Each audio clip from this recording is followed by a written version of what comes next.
Welcome to everyone tuning in from the diverse and vibrant corners of our region for the first ever TikTok Shoppertainment talk show. I'm Miranda Demopoulos, your host and the Regional CEO of IAB Southeast Asia and India. We're the non-profit industry association driving growth and standards in digital marketing across the region. Today, we delve into Shoppertainment, the new era of commerce that is fused with content and culture for immersive shopping experiences. We are witnessing transformative shifts in consumer behaviour, influencing how they consider, how they consume, and how they connect.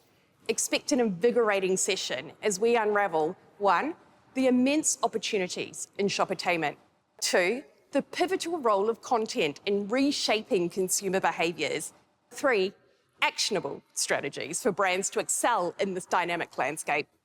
Get ready for an in-depth and enlightening session on the latest trends in Shoppertainment. Recently, TikTok and Accenture collaborated on the Shoppertainment 2024, the Future of Consumer and Commerce white paper, offering in-depth analysis on these emerging trends. You can access this valuable resource now by scanning the QR code on your screen. Now let's begin. Today, we're fortunate to have an impressive lineup of guests. First, we welcome Shant Ognyan, a leader driving TikTok's business initiatives across Asia Pacific, Middle East, Africa, and Central Asia. Shant, we're delighted to have you with us. Hello, everyone. Thank you for having me. Sorry I can't be there in person, but I am thrilled to join you at our first ever TikTok Shoppertainment talk show. It's great to have you here to share your viewpoint on the concept of Shoppertainment. Given your pivotal role in steering TikTok's business across Asia Pacific, how do you see Shoppertainment redefining consumer engagement? Miranda, are you aware, though, of the concept of age of content? I am. The age of content is a fascinating concept about the era that we're in now, where we're seeing the creation and dissemination of content have become central to how we communicate, influence, and engage in the digital world. It's about how content shapes our perceptions, our decisions, and our interactions every day. Exactly. We're in an age of content where information and knowledge are becoming democratized. Anyone with a phone can not only consume, but also create content. This enables an explosion of content that informs and shapes perceptions like never before. Now, this means there's a major shift in what consumers expect of brands and the ads that they want to experience. Now, let's be real. There's a lot of noise out there when it comes to the amount of content, brands, products, and advertising. Some call it noise, some call it choice. And this is where Shoppertainment comes in. We want to help brands cut through the noise with authentic, inclusive, and value-adding content that appeals to consumers.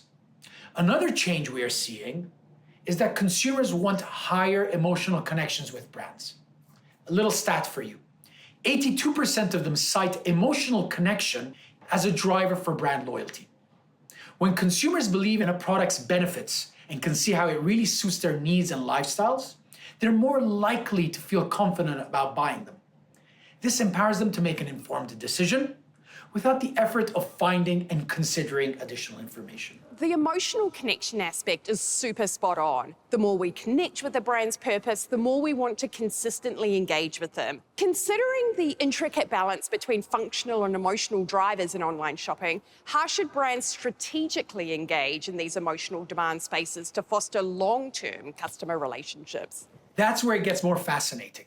Last year, together with the Boston Consulting Group, we uncovered 6 demand spaces for online shopping: functional and emotional. The latter is an exciting arena where brands can acquire new customers, as those account for a whopping 2 in 3 of new-to-brand conversions. Shoppertainment is how brands should engage in these emotional demand spaces. Defined as content-driven commerce that entertains and educates first, this year we found, together with Accenture, that Shoppertainment drives retention and builds long-term value for brands as well. Discounts and convenience might enable transactions, but entertaining content goes a long way in growing a community. Twice as many consumers today are influenced by content communities rather than brand communities. Considering the evolving shoppertainment landscape, how is TikTok innovating to assist brands in maximising this opportunity? From your perspective, what growth trajectory do you foresee for the sector in APAC? Shoppertainment is going to be a $1 trillion opportunity across Asia Pacific by 2025.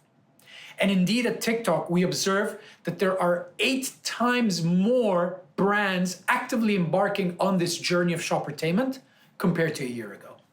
I'm proud to say that TikTok is at the forefront of shoppertainment, enabling brands and sellers to tap into entertaining content to engage consumers, build brand equity, and grow sales.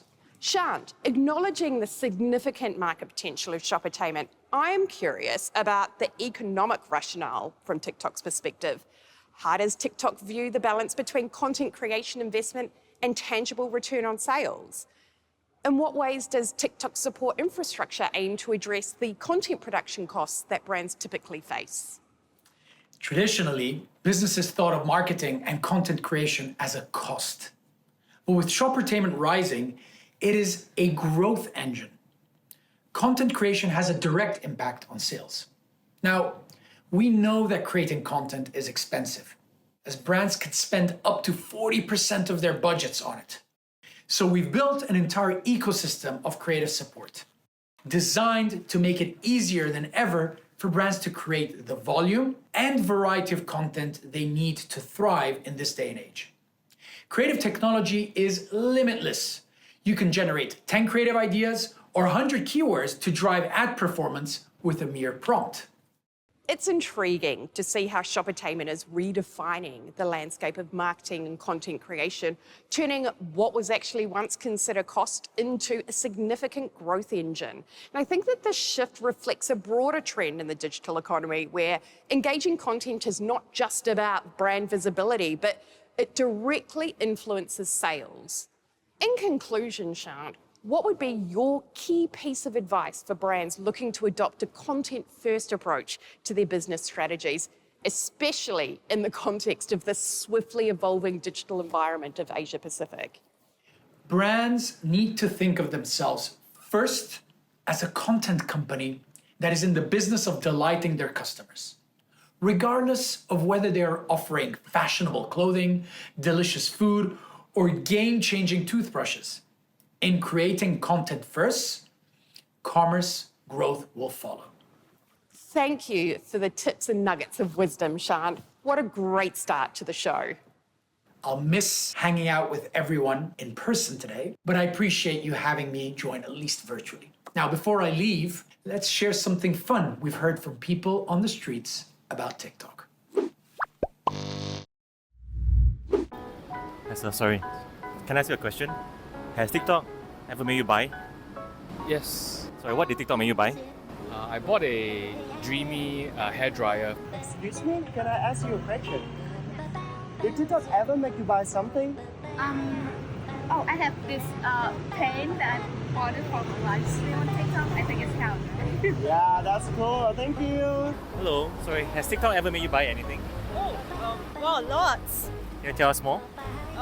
Okay, so you must know I just moved into my new place. So I bought like a garlic mincer, you know, those you pull.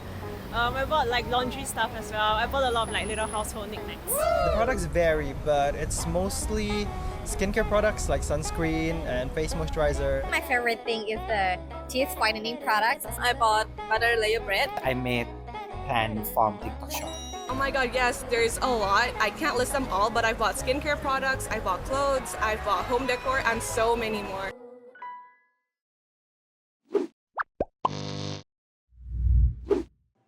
I'm not gonna lie, I can certainly attest to how TikTok made me buy it too. And now, let's dive deeper into the future of commerce. We have got a great lineup of guests for you today, from TikTok, Nestle, Group M, and Accenture. First up, right here in the studio, we have Michael Rayfeld, Managing Director, Accenture. Michael, welcome. Thank you. I'm excited to share more insights that we at Accenture have discovered with TikTok. Let's get right into it. I am so keen to understand what standout trends you've discovered, especially on how content is reshaping consumer choices in Asia Pacific. Are there a couple of key findings from your research that you could pinpoint for us? Sure. Earlier, we heard Shant already talk about how content is core to the growth of commerce.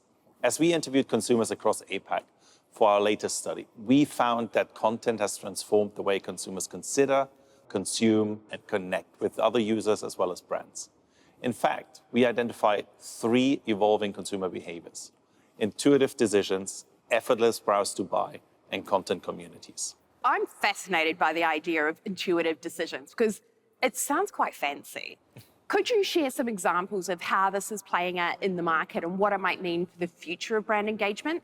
It's important to note that intuitive decisions is not about making impulse purchases, but rather the ability to make an informed and confident decision.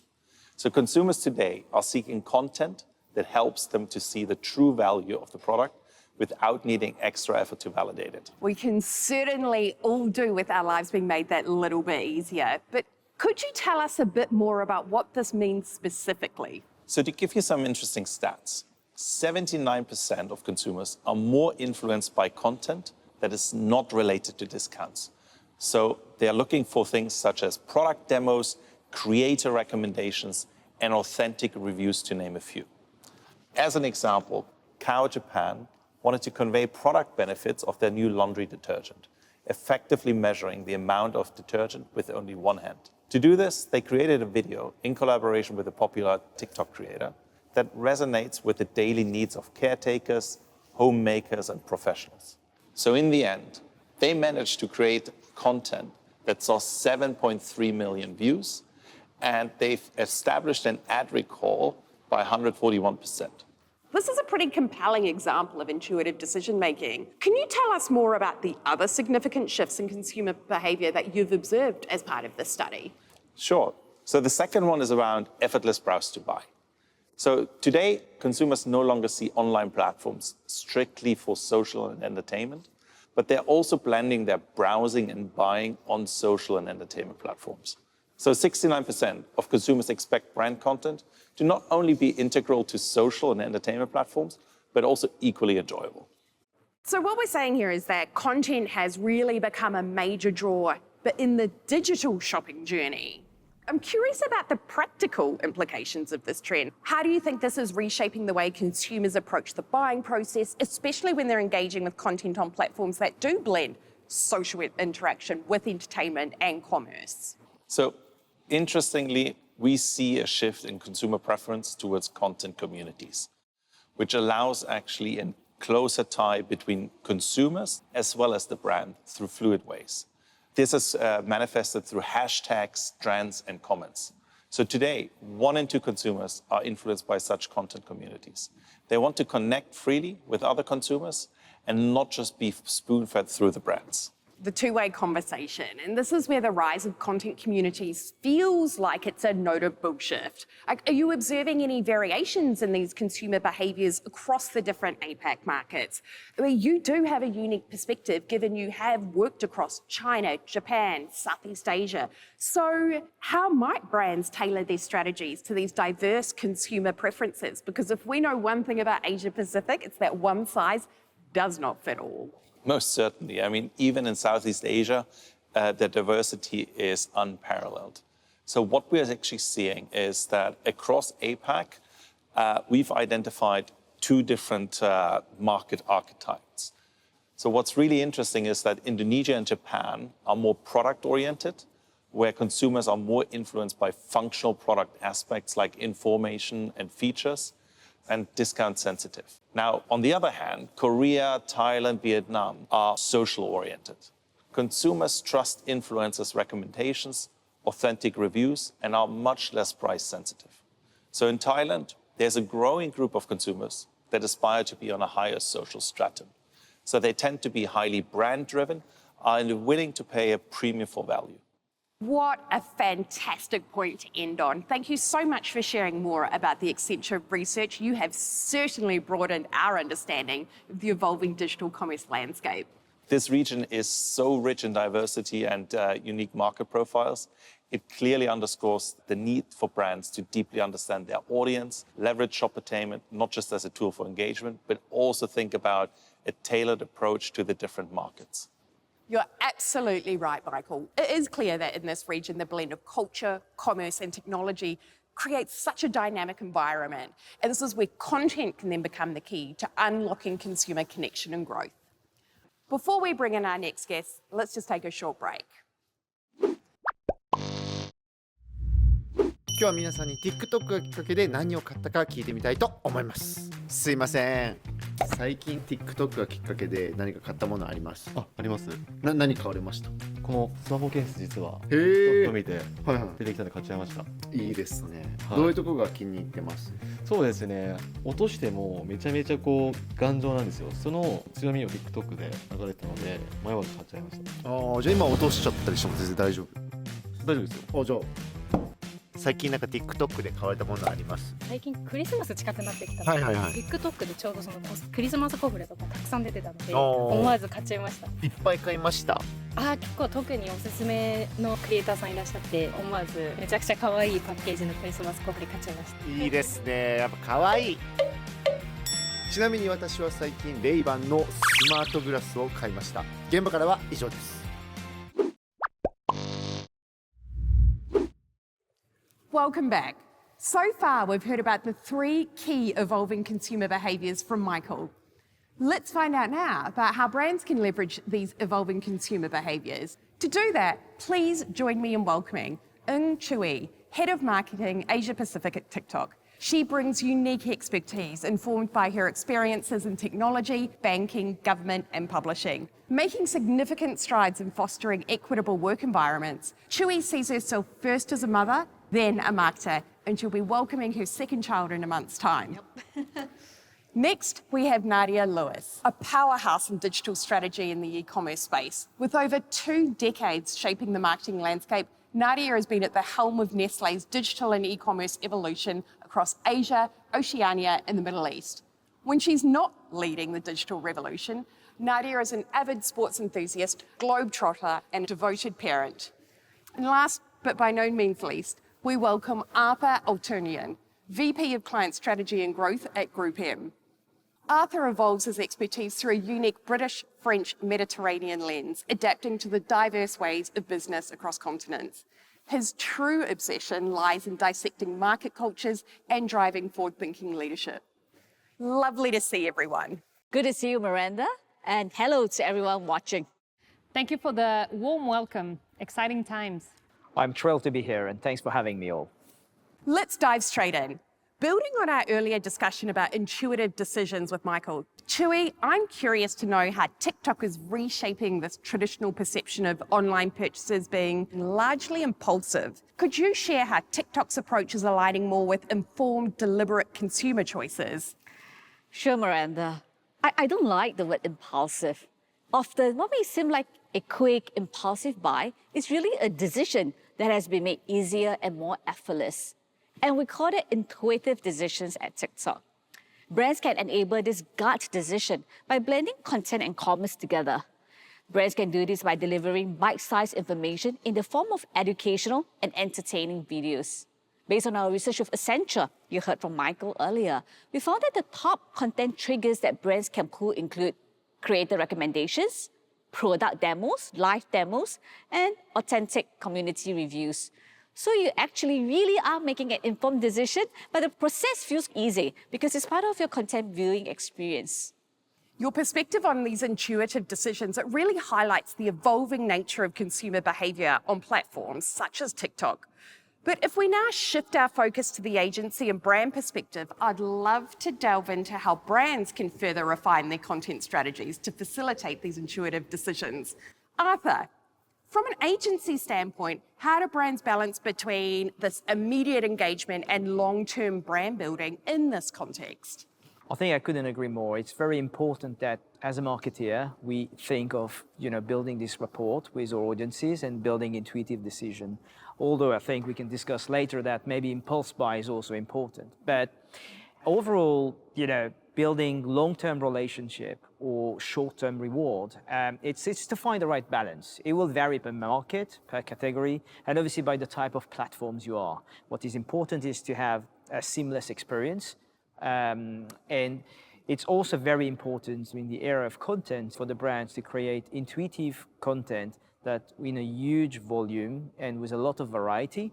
But what is really important is to always think of the consumer first and create value. And by value, I think Chewy was mentioning about the different type of content in terms of demonstrating the benefits of the product, demonstrating the product in situation. And most importantly, as a consumer, is I want to see how this specific product will resolve the challenge or the problem I may have. And also to kind of like trigger the purchase, what could sometimes work is also this little incentive that you could provide, such as free delivery or a bit of a saving or some sort of exclusivity if you do it right now. So yeah, find the balance between long-term and short-term. Great points. But Nadia, from Nestlé's experience, how do you see this balance playing out differently across diverse product lines? For Nestlé, intuition is, of course, very important, but we go even further. We have a formula called Foundation and Fire. Foundation is about building brand equity and anchoring the brand in people's hearts and minds, calling to their intuition when buying the brands. Foundation is reflected consistently across touch points, where we will demonstrate the core values and benefits of the brands, while Fire is about triggering consumers to take an action through promos, campaigns, and grassroots events. So let me give you some examples and illustrations here. A category like nutrition for the young children will require more foundation effort as consumers, parents purchase for their loved ones. So they must feel confident that the decision is right based on feelings and intuition. While on the other hand, categories like chocolate are less involving categories and more moment/impulse-based. Thank you, Nadia. Your insight into Nestlé's strategy of balancing foundational brand equity, targeted campaigns, or Foundation and Fire, this provides a compelling perspective on consumer engagement. But in light of this, how does Nestlé, in its own omnichannel approach, ensure the seamless and intuitive transition for consumers from online browsing to offline purchasing? Thanks for the question. Very interesting point. Developing an omni-channel strategy while maintaining a consistent brand experience is key.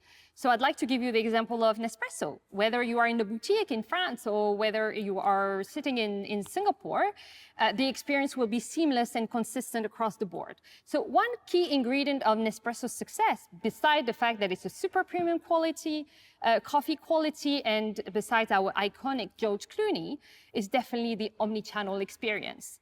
Consumers can experience the brand and its premiumness firsthand at the boutique, discover the assortment, register to our membership program. They will then benefit from a flawless, personalized experience online.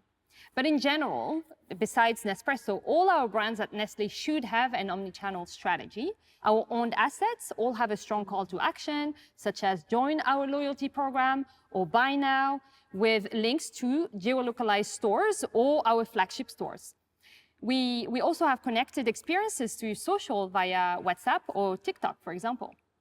Arthur, building on Nadia's point about omnichannel strategies, I'm really interested in understanding from an agency perspective how brands are measuring the success of these strategies. Like, how do you see this connection between online campaigns and offline consumer behaviors such as store footfall and sales uplift? Great question. Overall, the measurement of the campaign, the return on ad spend, is becoming more and more important for our advertisers and us as marketeers. And it is very important for us to establish a measurement framework about what good look like and making sure that we have the right attribution in place. As for online to offline, we have a recent case for Burger King in Australia, where we're able to start online, so by helping the brand to promote the new menu that they were launching and the benefit of that menu and some of the new things. And we obviously tap into the power of creators who all of them created different pieces of content that were educating, but also very engaging and fun in that style. And then we were able to amplify those pieces of content through paid media and paid social to significantly increase the reach and the engagement. And then we partnered with geolocalization partners, tech partners, that were able to correlate people who have been exposed to that specific content and people who have been in a specific restaurant. And of course, you might say that it might be easier because someone entering in a fast food restaurant is very, very likely to purchase a menu. So we were able to correlate the uplift in numbers of sale and the overall uplift in return on investment for the clients on that sales. Yeah. Arthur, to your point about helping brands drive the ROAS, the return on investment, how TikTok aims to do this is to make the browsing to buying process more seamless, more effortless, right? Regardless of the platform you sell on. It could be driving traffic and sales to your brick and mortar store. It could be to third-party marketplaces like Shopee, Lazada, Coupang, Rakuten in Japan. It could be to your D2C website, to the Nespresso website, or it could be beneath the TikTok app itself through TikTok Shop. And we do this by making your content, your branded content, more shoppable. We use solutions such as interactive add-ons, so you can use a gesture or a gift code to trigger the purchase. You can use video shopping ads, product catalog showcase, live commerce capabilities, and also complete the transaction beneath the app itself through our in-app payments. Thanks, Chewy. Building on this, I'd like to explore a critical aspect of content strategy. In the current digital marketing landscape, how do brands weigh the impact of branded content, which directly reflects their messaging, against community content that emerges organically within user groups? Arthur and Nadia, in your extensive experience, which type of content do you believe holds more influence over consumer behaviour in different Asia-Pacific markets? It's a great question, and I think both are important. The art is to find the right balance based on your market specificities and your consumer's preference. I think to get to the most of communities and drive efficiencies, as a brand, and especially on platforms like TikTok, you will need to really embrace the communities and understand the subcultures. I'm a big fan of the DIY talk or the book talk, and always amazed about how these specific subcultures is driving sales of books. Secondly, I think you need to understand the passions, the drivers of this passion, and take that into account in the content you create, as opposed to imposing your brand values and try to fit. And lastly, we covered that earlier, is generating variety and volume of content that will always generate value for your consumers. I actually echo your comments, Arthur. Although hard to admit for brands, consumers are increasingly influenced by community content. I do believe consumers need both, especially in regions like Japan and Korea, where our consumers also want to be reassured that products are authentic and of high quality. And through the brands, of course, they seek a sign-off on the brand promise and benefits. This is particularly true for premium and super premium categories or sensitive products such as nutrition for babies or for the elderly. However, in regions like Indonesia or Thailand, consumers love to get fluid support from their communities, which they almost consider as families and friends because they share the same values. Therefore, the reliance in this region, the reliance on the brand is not necessarily the primary focus, especially in the lower tier cities where we see a huge engagement through community content. And a little insight as well is that for highly competitive categories, coffee will be one, for example, leveraging community content to win the heart of consumers is a true game changer to gain competitive advantage. So in summary, I would say that brands need to crack the code, find the right balance between brand and community content, which will vary as explained earlier. This indeed presents a complex landscape, reflective of the diverse digital environments across Asia Pacific. You know, in markets like Thailand, Vietnam, and Indonesia, content communities hold significant sway over consumer preferences, contrasting with Japan and Korea, where brand-driven content and community content have a more balanced impact. I agree, Miranda, and I do want to echo what Nadia and Arthur said, that both branded and community content are important. Let me share an example of how a brand leans into a content community. Like Nadia mentioned earlier, TikTok users in Indonesia, we see that they like to share recipes, food tips, hacks with the community. And they do that through hashtags like food talk, hashtag easy recipe. So there is a brand in Indonesia, Pocky. It's a steak biscuit. You're familiar with the brand Pocky? I realize you have a lot of food examples today. Nespresso, Burger King. So Pocky wanted to drive urgency amongst consumers to pick up the snack. They thought, what if Pocky sticks aren't just a snack you eat on impulse? What if Pocky could be used in the actual food recipe? What they did was, they challenged their audiences in Indonesia to come up with the wildest and the tastiest recipes featuring Pocky sticks as the main ingredient.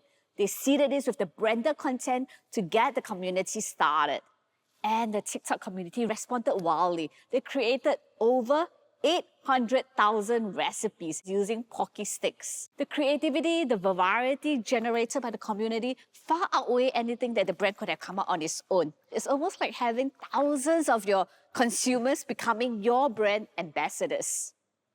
Unsurprisingly, the campaign was a huge success. It resulted in 7% uplift in brand awareness, 4% increase in brand favorability, and lifted sales in Indonesia. Thank you, Chewy, for such a fantastic example, and it really does show the power of content communities.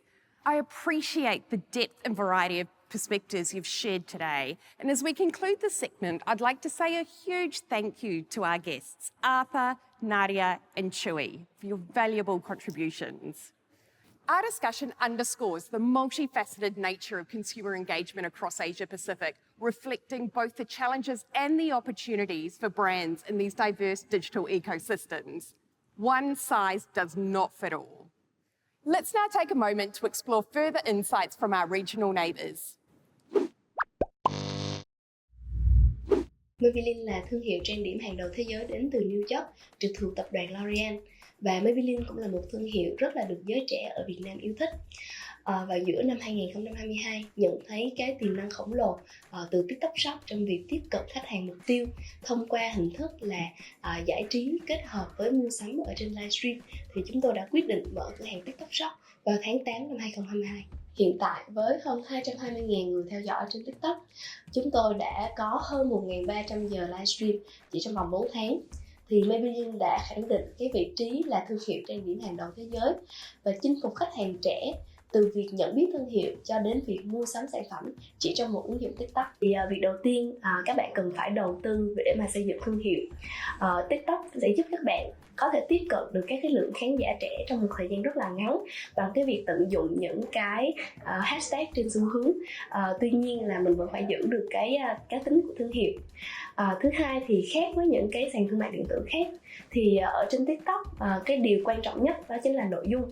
Các bạn hãy tận dụng nội dung để mà thông báo về sản phẩm mới hay là những cái chương trình khuyến mãi của thương hiệu của mình.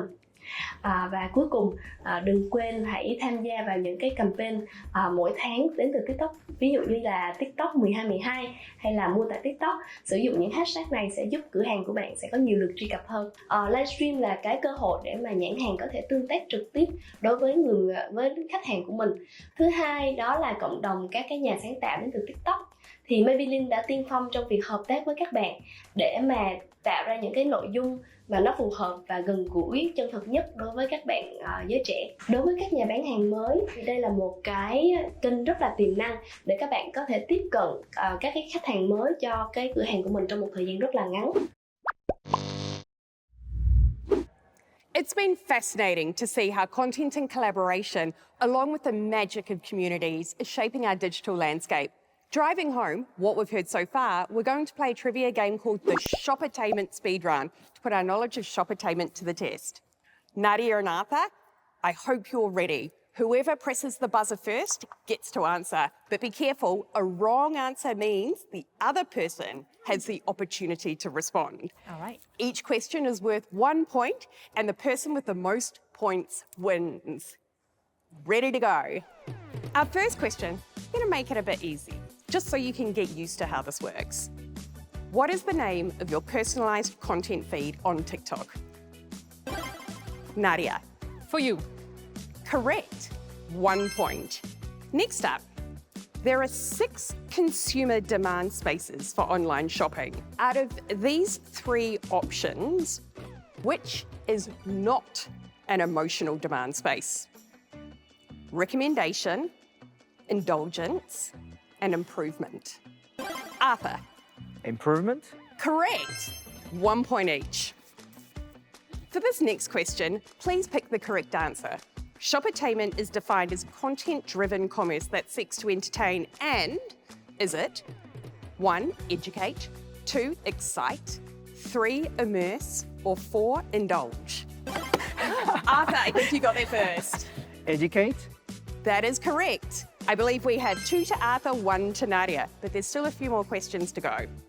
What percentage of consumers are creating liked content by participating in trends, contributing in comment sections, and posting product reviews? Is it 25%, 49%, 75%, or 79%? Nadia? 79%. Correct. We are now equal to 2. What percentage of consumers expect brand and product content to be integral to content-driven video platforms and equally enjoyable in the next 1 to 2 years? 39%, 49%, 59%, or 69%? Nadia? 69%. That is right. How many people are influenced by content communities? 1 in 2, 1 in 3, or 1 in 4? Arthur? 1 in 2. That's right. Once again, 3-3. Ooh. Which of the following is one of the top 3 content formats that influences purchases? Product information and benefits, discounts, good product visuals. Good product visuals? That is wrong. Arthur? Ooh. Can you repeat the first? Sure. Product information and benefits or discounts.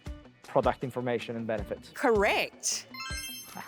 Name one of the top product categories that has benefited most from shop-attainment strategies. Nadia? Fashion. Correct. What percentage of Asia-Pacific consumers say video content on TikTok influenced their recent purchase decisions? Is it 69%, 75%, or 81%? Oh dear. Close enough, close enough. Go ahead. 81%. Correct. This is our final question. So Arthur, this is your chance to tie. Nadia, this is your chance to win. What key emotional driver leads to 2/3 of new-to-brand conversions in online shopping?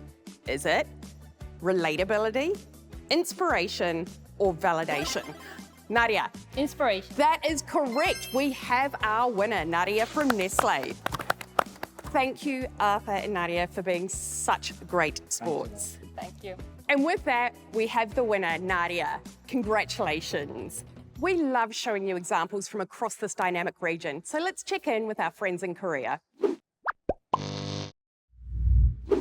뭔가 변화된 게 있는지 제가 생각을 해봤을 때는 코로나 전과 후에 엄청난 차이는 있는 것 같다고 생각은 하진 않았고, 다만 이제 오프라인에 직접 가서 쇼핑을 하고 정보를 직접적으로 체득을 하는 것보다는 온라인을 통해서 먼저 쇼핑 관련된 정보를 얻고 그런 후에 오프라인 또는 온라인을 통해서 구매하는 경향이 조금 더 강해졌다고. 그리고 특히 식료품 관련해서는 이전 코로나 세대보다는 모바일 플랫폼이나 온라인 사이트들이 다 너무 잘 되어 있기 때문에 식료품은 특히나 앱과 온라인을 통한 구매가 확실히 늘어났다고 생각합니다. 지금은 뾰족하고 니치한 취향이 선망받는 시대입니다. 개성과 지향이 담긴 스몰 브랜드는 소비자와 유대감을 갖고 성장하고, 더 나아가 같은 브랜드를 소비하고 좋아하는 소비자들끼리도 소속감과 유대감이 형성됩니다. G세대의 소비자는 브랜드를 단순히 브랜드로만 생각하지 않고 브랜드를 아이덴티티가 뚜렷한 사람이라고 생각하고 이를 소비에 반영합니다. 이런 변화들이 앞으로 대한민국 소비 트렌드에 어떤 영향을 줄지 관심 갖고 지켜볼 필요가 있을 것 같습니다. 저는 사람들이 실제로 가장 어떻게 사용하고 일상생활에서 어떻게 적용하는지를 모습을 보고서 가장 구매할 때 많은 영향을 받고 있다고 생각이 들고요.